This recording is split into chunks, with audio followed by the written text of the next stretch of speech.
तो हेलो दोस्तों, नमस्कार। स्वागत है आपके अपने YouTube चैनल गुरुकुल पॉइंट में। कैसे दोस्तों, उम्मीद करता हूँ स्वस्थ होंगे, मस्त होंगे और जबरदस्त होंगे। आज दोस्तों फिर लेके आए हैं दूसरा वीडियो। गुरुकुल पॉइंट के प्लेलिस्ट में जाएंगे तो एनसीईआरटी का क्लास 9th का कंप्लीट चैप्टर हम समाप्त कर रहे हैं पॉलिटी का, जिसमें एक वीडियो अपलोड हो चुका है। अगर आप वो नहीं देखें, सबसे पहले वो वीडियो जरूर देख लें, क्योंकि वहां पर विषय वस्तु के बारे में कंप्लीट बताया गया कि हमको इस चैप्टर, इस पूरे विषय में क्या क्या पढ़ना है। आज का दूसरा वीडियो है जिसमें पहला चैप्टर हम लोग लोकतंत्र क्या और लोकतंत्र क्यों ये स्टार्ट किए थे। आज उसी को हम लोग स्टार्ट करते हैं। देखिए, तो चैप्टर का पहला पॉइंट है कि लोकतंत्र क्या है, यानी एनसीईआरटी ये जानना चाहता है कि लोकतंत्र होता क्या है।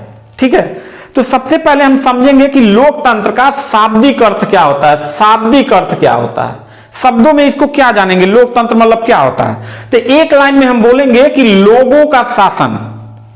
लोगों का शासन, ये लोगों का शासन कैसे होता है, इसको आगे हम लोग डिटेल से जानेंगे। बस इतने जानिए कि अगर ये भारत है तो भारत में किसका शासन है, भारत में किसका शासन है। यहां पर लोगों का शासन है।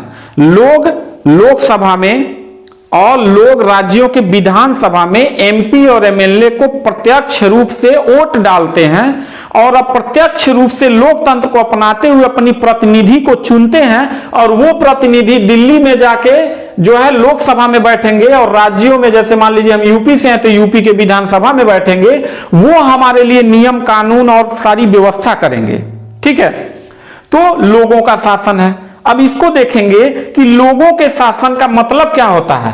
लोगों के शासन का मतलब यह होता है कि शासन की ये सर्वोच्च सत्ता, यानी जो शासन, यानी राजा जो बनेगा उसका सर्वोच्च सत्ता, सत्ता मतलब होता है शक्ति, जनता के हाथों में समाहित होती है। यानी जो वोट डाल रहे हैं उसी से हम अपना प्रतिनिधि चुनते हैं, और वो प्रतिनिधि जाके पीएम और सीएम को चुनते हैं।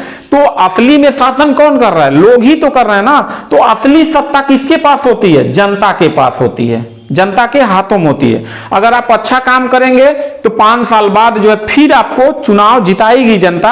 अगर आप अच्छा काम नहीं करेंगे तो चुनाव में आपको कुर्सी से हटा देगी। वो अलग बात है कि पैसों के दम पर और कुछ प्रलोभन के द्वारा चुनाव को बार बार जीता जाता है, जो हम लोग अन्य देशों के बारे में आगे डिटेल से जानेंगे। इसके बाद समझते हैं कि ये जो लोकतंत्र होता है इसके कई नाम होते हैं। जैसे आगे हम जब भी आपको कहेंगे कि लोकतंत्र, तो लोकतंत्र तो आप पढ़ ही रहे हैं। अगर प्रजातंत्र कहें तब भी ये लोकतंत्र ही होगा, और अगर हम जनतंत्र कहें तब भी लोकतंत्र ही होगा।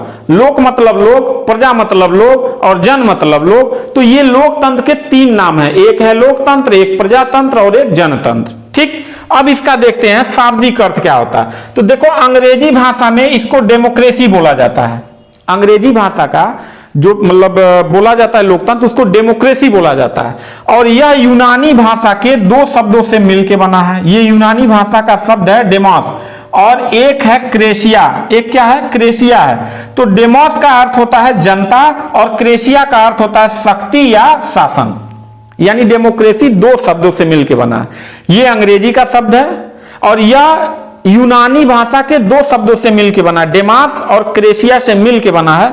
डेमास का अर्थ होता है जनता, और क्रेसिया का अर्थ होता है शक्ति या शासन। ठीक है, यानी कि इस डेमोक्रेसी का क्या अर्थ हुआ, तो जनता का शासन या शक्ति ही क्या कहलाता है, डेमोक्रेसी कहलाता है, लोकतंत्र कहलाता है। ठीक है, चलिए अब अन्य शासन पद्धति को देखते हैं। यानी कि जैसे लोकतंत्र है, डेमोक्रेसी जहां पे है, तो कहीं मोनार्की भी तो होगा। तो ऐसे कितने शासन पद्धति हैं। देखिए, भारत जैसे देश में क्या अपनाया गया है, लोकतंत्र अपनाया गया है। क्या अपनाया गया है, लोकतंत्र। कहां पर, भारत में।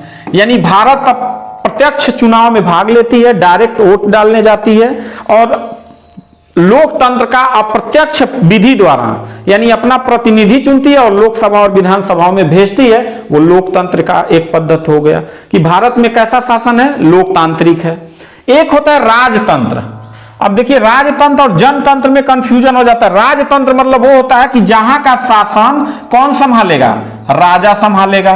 तो ये राजा, जैसे एग्जांपल लेते हैं तो राजतंत्र कहां पे होगा? सऊदी अरब में। कहां पे होगा? सऊदी अरब में। कहां पे होगा? सऊदी अरब में होगा। इसके बाद देखेंगे सैनिक तंत्र।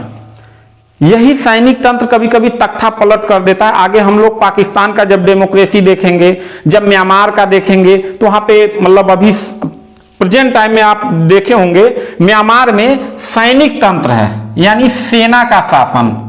सेना का शासन यानी वहां का शासन कौन करेगा? सेना शासन करेगी। तो क्या ऐसा कोई एग्जाम्पल है देश का? तो बिल्कुल है, म्यांमार है। म्यांमार को पहले बर्मा कहा जाता था, या पहले भारत का हिस्सा था, अंग्रेजों ने इसको अलग कर दिया। ठीक है, तो म्यांमार में क्या है? सैनिक तंत्र है। साम्यवादी तंत्र। अब ये साम्यवादी तंत्र क्या है? इसको कम्युनिस्ट तंत्र भी कहते हैं। यानी इसका एग्जाम्पल हम लेंगे चीन में। चीन में ना तो लोकतंत्र है, ना तो राजतंत्र है, ना तो सैनिक तंत्र है, यहां पे कम्युनिस्ट पार्टी का मतलब सत्ता है, शासन है। इसको साम्यवादी तंत्र कहते हैं। जैसे रसिया में है, जैसे चाइना में है, ये साम्यवादी तंत्र होता है। यहां क्या होता है? यहां एक ही पार्टी सरकार बनाएगी, कम्युनिस्ट पार्टी। आपको चुनाव लड़ना है तो उसकी सदस्यता लेनी पड़ेगी, यानी जब भी सरकार बनेगा तो एक ही पार्टी की बनेगी, कम्युनिस्ट पार्टी का चीन में। तो ऐसी सरकार को हम साम्यवादी तंत्र बोलते हैं। समझ में आ गया? अच्छा, अब देखेंगे कि लोकतंत्र में आखिर लोकतंत्र की परिभाषा क्या है, यानी किसकी परिभाषा से हम कह सकते हैं कि यह लोकतांत्रिक देश है। तो देखो, 2-3 परिभाषा आपको याद करना पड़ेगा, एग्जाम में पूछा जाता है। कोटेशन ऐसे लिख के दे देगा और विकल्प में 4-5 विकल्प दे देगा कि इसमें से यह किसका कथन है। तो देखिए, सबसे फेमस कथन अब्राहम लिंकन का है। यूएसए यानी संयुक्त राज्य अमेरिका के राष्ट्रपति प्रेसिडेंट थे। इन्होंने कहा था कि लोकतंत्र जनता का, जनता के लिए तथा जनता द्वारा शासन है। यानी जनता के लिए, जनता द्वारा, जनता के द्वारा किया गया शासन क्या कहलाता है? लोकतंत्र कहलाता है। ये इनका बड़ा फेमस जो है मतलब कोटेशन है। दूसरा सीले का देखिए, सीले कहता है कि लोकतंत्र वह शासन व्यवस्था है जिसमें प्रत्येक व्यक्ति का भागीदार, प्रत्येक व्यक्ति भागीदार होता है।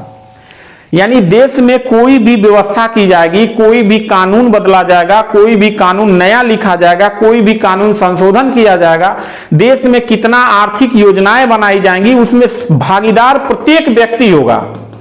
क्योंकि हर व्यक्ति ने वोट दिया है ना भाई, तो हर व्यक्ति का उसमें क्या है? भागीदार होगा। उसे हम क्या कहेंगे? लोकतंत्र कहेंगे। आगे बढ़ते हैं, एक कोटेशन और है।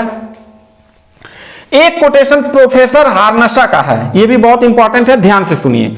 राज्य के प्रकार के रूप में लोकतंत्र शासन की ही एक विधि नहीं है, वरन सरकार की नियुक्ति करने, लोकतंत्र सरकार की नियुक्ति करने, उस पर नियंत्रण करने तथा उसे अपदस्थ करने का एक विधि है। अब 3 बातों पे ध्यान दीजिए। ये कोटेशन आपको रट के याद करना पड़ेगा। ये 3-4 कोटेशन बार बार एग्जाम में पूछे जाते हैं। देखिए, कह रहा प्रोफेसर हार्नशा कहते हैं कि सरकार, लोकतंत्र ऐसी व्यवस्था होती है जिसमें नियुक्ति की जाती है। किसकी? सरकार की। यानी राजा नहीं नियुक्त करेगा कि अगला राजा कौन होगा। जैसे प्राचीन काल में राजा का बेटा राजा होता था, ऐसा नहीं होगा। इसमें जनता तय करेगी कि सरकार की नियुक्ति करेगी और उस पर नियंत्रण करेगी। नियंत्रण कि सरकार का जो सीमा रेखा खींचा गया है, सरकार उस सीमा रेखा को कभी लांघे ना, इस पे क्या करेगी? नियंत्रण करेगी। और दूसरा, अपदस्थ करेगी। अगर कोई लोकतंत्र का हत्या करके वो कोई ऐसी व्यवस्था लाना चाहता है जो लोकतांत्रिक नहीं है, तो ऐसे कंडीशन में देखे होंगे कि लोकतांत्रिक देश में जब हम भारत का डेमोक्रेसी पढ़ेंगे तो वहां देखेंगे कि हम राष्ट्रपति को भी महाभियोग द्वारा हटा सकते हैं, हम भारत के मुख्य न्यायाधीश को हटा सकते हैं, भारत के किसी राज्य में चीफ मिनिस्टर को हटा कर वहां राष्ट्रपति शासन लागू हो जाता है, देश में आपातकाल की स्थिति बनाई गई है, यानी सारी व्यवस्था की गई है। यानी अब कोई सरकार जब अपनी सीमा से बाहर जाएगा, उल्लंघन करेगा, असंवैधानिक बनेगा, तो उसे अपदस्थ करने की भी एक विधि है। क्या? लोकतंत्र। ये 3 कोटेशन आप याद रखिएगा। तो क्या हम समझे, यानी हम क्या चीज समझे भाई? क्या चीज हम समझे? यानी आज जो लोकतंत्र का हम अर्थ जाने हैं, उसमें एक चीज हम समझे कि लोकतंत्र का उद्देश्य जो होता है सामाजिक, आर्थिक और राजनैतिक। यानी अगर कोई व्यक्ति है, ये एक व्यक्ति है, तो इसके 3 पहलू मुख्य होते हैं। एक होता है सामाजिक, एक होता है आर्थिक और एक होता है राजनीतिक। यानी राजनीति मतलब कि राजनीति में हर व्यक्ति को वोट डालने का अधिकार हो, हर व्यक्ति को चुनाव का मतलब लड़ने का अधिकार हो, हर व्यक्ति को अभिव्यक्ति की आजादी हो, हर व्यक्ति को पॉलिटिकल जो मतलब अधिकार मिले हैं उसको अधिकारों की कभी मतलब क्षति न की जाए। आर्थिक रूप से यानी कोई भी देश है तो उस देश में अमीर, गरीब और मध्यम वर्ग तीनों वर्ग के लोग होते हैं।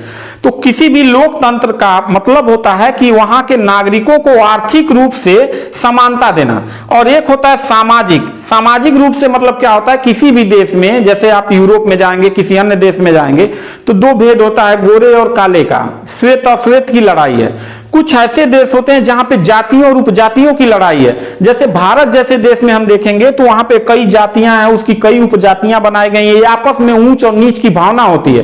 तो लोकतंत्र का मतलब होता है कि देश में रहने वाले सभी लोगों को सामाजिक रूप से समानता लाई जाए।